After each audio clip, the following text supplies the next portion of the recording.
যাদের বয়স বেড়ে যায় তারা নিজের বয়স লুকোনোর জন্য অন্যকে এমন কিছু বলে সম্বোধন করে বসে, সেটা শোনার পর তুমি হাসবে না কাঁদবে কিছুই বুঝতে পারবে না। হাসি কান্না সে না হয় পরে হবে, তার আগে ঘটনাটা শুনুন। শনিবার বিকেলে ট্রেনে হাওড়া যাচ্ছিলাম। 57-58 বছরের এক যুবক, উনি নিজেকে যুবক বলেই মনে করেন, আমার মুখোমুখি বসেছিলেন। হঠাৎ করেই আমাকে জিজ্ঞেস করলেন, আচ্ছা কাকু, হাওড়া থেকে সল্টলেক যাওয়ার জন্য কত নম্বর বাস যায় বলতে পারবেন? প্রশ্নের উত্তর দেওয়ার আগে ওনার মুখের দিকে তাকালাম ভালো করে। আমাকে কাকু বলে কেউ ডাকতেই পারে।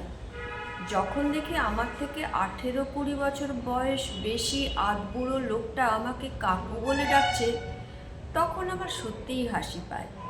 নিজের বয়স লুকিয়ে রাখার এ এক অভিনব কায়দা। মনে মনে ভাবছি, যে যেভাবে খুশি থাকতে চায় থাকুক না। ওনার প্রশ্নের উত্তর দিতে গিয়ে বললাম, বাস না ধরে আপনি বরং হাওড়া থেকে মেট্রো ধরে নিন, তাতে সুবিধে হবে।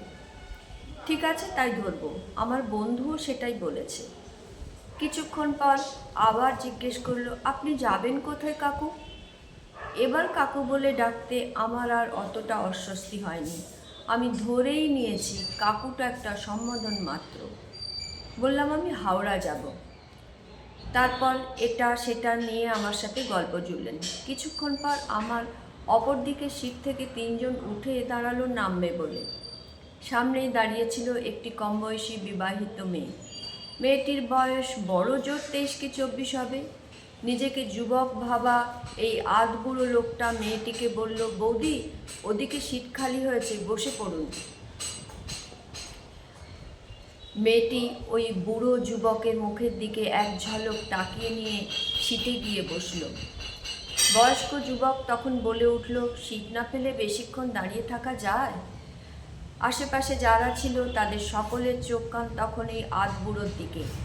নিজের মেয়ের বয়সী মেয়েকে বৌদি বলে বৌদি বলাতে দু একজন ফিক করে হেসে নিয়েছে ততক্ষণে। যদিও কেউ কিছুই বলছে না, আমার তো রীতিমতো রাগ লাগছে। ততক্ষণে সন্ধে নেমেছে। ট্রেনের জানলাটা খোলা আছে দেখে এই বয়স্ক যুবক বলে উঠল, এই যে কাকিমা, জানলাটা বন্ধ করে দিন, বাইরে থেকে ঠান্ডা হাওয়া ঢুকছে। জানলার সিটে যিনি বসেছিলেন তিনি বললেন, কেন? তুমি ইয়াং ছেলে, এই বয়সে রক্ত টকবক করে ফুটবে। আমি বুড়ো মানুষ, ঠান্ডা লাগলে আমার লাগবে, তোমার কেন লাগবে? আরে আপনার জন্যই বলছি কাকিমা, ওয়েদার চেঞ্জ হচ্ছে তো তাই। ঠিকই, ওয়েদার চেঞ্জ হচ্ছে, কিন্তু কিছু মানুষের বয়সটাও যে চেঞ্জ হয় কিছুতেই বুঝতে চায় না ওরা। বাদ দাও সে কথা। আমাকে কাকিমা না বলে আমাকে বরং ঠাকুমা বলে ডেকো। কাকুর মাকে কাকিমা বলে ডাকলে শুনতে খারাপ লাগে। একটু অবাক হয়ে জিজ্ঞেস করলেন, কাকুর মা বলতে? এই যে আমার পাশে বসা ছেলেটা, যাকে তুমি কাকু বলে ডাকছিলে, আমি ওর মা। হিসেব মতো আমি তোমার ঠাকুমা। তুমি আমার নাতির বয়সী। বাচ্চা মানুষদের এরকম একটু ভুল হয়ে যায়, তাই একটু সংশোধন করে দিল।